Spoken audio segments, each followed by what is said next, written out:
Hello दोस्तों, इस video में हम बात करेंगे पोस्ट ऑफिस की फ़िक्स डिपॉज़िट के बारे में। इस वीडियो के 3 भाग हैं। सबसे पहले हम एफडी के फ़ायदे आपको बताएंगे, दूसरा ब्याज दर, तीसरा खाता खोलने से संबंधित कुछ महत्वपूर्ण बातें आपको बताई जाएंगी। तो बात करें सबसे पहले फ़ायदे की, तो वो है कि डाकघर में आपका जितना पैसा है वो 100% सिक्योर है, सेफ़ है, बिकॉज़ ये पैसा फाइनेंस मिनिस्ट्री का होता है। बैंकों की तरह यहाँ पर 5 लाख वाले नियम नहीं है। कोई भी व्यक्ति एफडी खुलवा सकता है, मिनिमम और मैक्सिमम एज इसमें कोई लिमिट नहीं होती। आप एफडी को सिंगल, जॉइंट या जॉइंट बी की तरह खुलवा सकते हैं। बच्चा अगर है तो वो खाता अपने गार्डियन के थ्रू खुलवा सकता है। कितने भी आप नंबर ऑफ़ अकाउंट्स खुलवा सकते हैं, कोई भी मैक्सिमम लिमिट नहीं है। एफडी यानी टीडी डाकघर में 4 तरह की होती है, जिसमें कि ब्याज जो है वो आपको साल में एक बार मिलता है। अब वो कैलकुलेट क्वार्टरली होता है, यानी ब्याज के ऊपर आपको ब्याज मिलता है। तो 1/4/2025 से अगर हम बात करें तो एफडी पे जो ब्याज है वो कुछ इस तरह से है। टीडी 1 ईयर पे आपको मिलेगा 6.9%, टीडी 2 ईयर पे आपको मिलेगा 7.0%, टीडी 3 ईयर पे आपको मिलेगा 7.1% एंड टीडी 5 ईयर पे आपको मिलेगा 7.5%। खाता खुलवाने के लिए मिनिमम 1000 रुपये का अमाउंट ज़रूरी होता है। खाता खुलवाने के समय आप कैश भी दे सकते हैं, चेक से आप पेमेंट कर सकते हैं या फिर अपने सेविंग अकाउंट से भी पैसे कटवा सकते हैं। अधिकतम राशि या खातों की कोई सीमा नहीं है। अगर 1 साल की एफडी में आप इन्वेस्ट करते हैं तो जिसका ब्याज 6.9% है, आपको जमा 1 लाख कराने हैं और आपको मिलेंगे 1,07,080 रुपये।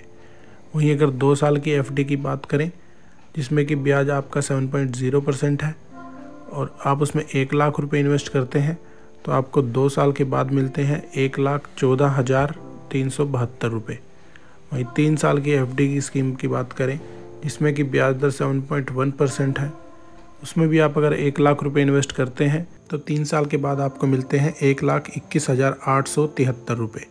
वहीं अगर 5 साल की एफडी आप अगर आते हो, जिसका कि ब्याज दर 7.5% है, जो कि सबसे ज़्यादा है, उसमें आपको 5 साल के बाद 1 लाख की इन्वेस्टमेंट पे आपको मिलेंगे 1,38,570 रुपये।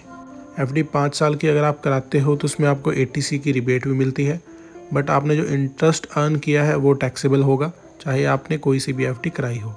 इंटरेस्ट और प्रिंसिपल जो है आप अपने सेविंग अकाउंट में क्रेडिट करा सकते हैं, उसको बैंक में भी ट्रांसफ़र करा सकते हैं या आप उसकी रिन्यूअल करा सकते हैं। अगर आपका खाता मैच्योर हो जाता है और उसके बाद आप पेमेंट नहीं लेते तो आपको प्रिंसिपल अमाउंट पर 4% ब्याज मिलता है, परंतु इंटरेस्ट पर आपको कोई भी ब्याज नहीं मिलता। समय से पहले बंद कराने पर जो है इसमें कंडीशन है, एफडी अगर 1 साल, 2 साल या 3 साल की है तो उसमें लॉक इन पीरियड 6 मंथ का है। अगर एफडी 5 साल की है तो उसमें लॉक इन पीरियड 4 साल का है। 5 साल से पहले अगर आप उस एफडी को बंद कराते हैं तो उसमें आपको 4% सेविंग का ब्याज मिलता है। अब बात करते हैं खाता कैसे खुलवा सकते हैं। आप किसी भी डाकघर में जाकर या ऑनलाइन इंटरनेट बैंकिंग के माध्यम से एक खाता खुलवा सकते हैं। इसमें आपको नॉमिनेशन की सुविधा भी मिलेगी, साथ ही साथ आपको पासबुक भी मिलती है। खाता खोलने के लिए ज़रूरी दस्तावेज जैसे कि आईडी प्रूफ, एड्रेस प्रूफ और 2 फ़ोटो आपको चाहिए होती है। आधार कार्ड, पैन कार्ड अगर आपके पास है तो वो सफिशिएंट है, आप खाता खुलवा सकते हैं। अगर आप इस एफडी को ट्रांसफ़र कराना चाहते हैं या प्लेज कराना चाहते हैं एज ए सिक्योरिटी, तो आप वो भी करवा सकते हैं। इसके लिए एक छोटा सा फॉर्म होता है, वो आपको भरकर डाकघर में जमा कराना होता है। तो अगर आपका कोई कमेंट सुझाव है तो आप हमें ज़रूर लिखें। वीडियो को लाइक, चैनल को सब्सक्राइब ज़रूर करें। Thanks for watching this video. Thank you so much.